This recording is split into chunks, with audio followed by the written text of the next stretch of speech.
Welcome to Kotak Chatroom, presented by Kotak Securities. Today we are discussing the IPO of Aegis Vopak Terminals. To know everything about this IPO, आज हमारे साथ इस company के management हैं Mr. Murad Moledina. Thank you so much, sir, for being with us. To begin with, could you please share the key details of the IPO and how do you plan to utilize the funds raised through this offering? This IPO is a primary equity issue of 2,800 crore issue size. It's a primary issue and there is no OFS. And this issue proceeds are the object of the issue is to use it to pay off all the bank borrowings on the books of the company. We are also going to use around 25% of the proceeds for paying the capex that is coming on stream at our Mangalore port, which is a cryogenic LPG terminal.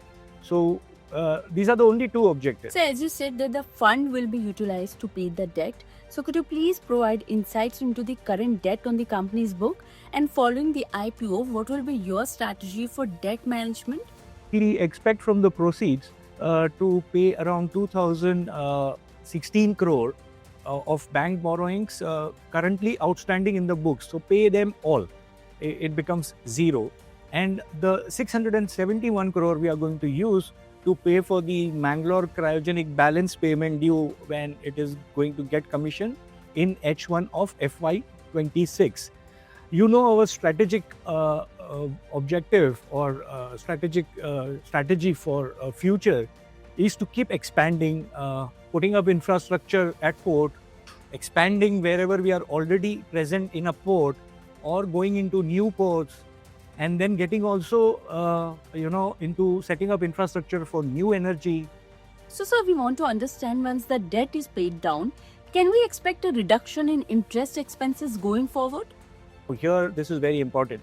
I told you EBITDA is 74%, PAT is 18%. So there is between EBITDA and PAT, interest was an element which was very substantial, almost 41% of it was taking away 41% of EBITDA because of higher debt, and that is the exact objective of this IPO, to clear off the bank borrowings and therefore increase your EBITDA to PAT ratio, and as such the EPS, which I am sure after we are through with the IPO we should be able to see.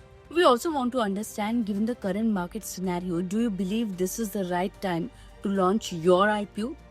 It's a real asset business, and it's a business which is so flexible to handle a range of products. Therefore, we were always confident that looking at a business where with this IPO we are intending to actually reset borrowing meter to zero.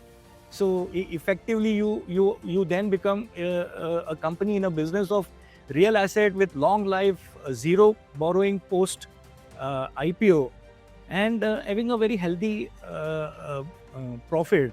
Then I think you will see in investor interest. Of course, we had to just wait for a bit. You can say a pause, but we are back. I think conditions have stabilized. In the listed space, who do you consider your competitors?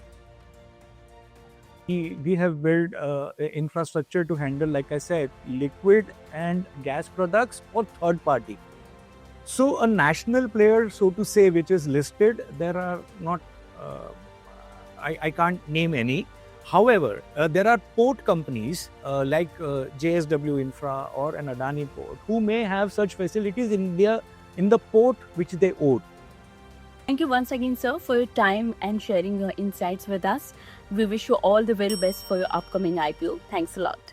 Investments in securities market are subject to market risks. Read all the related documents carefully before investing.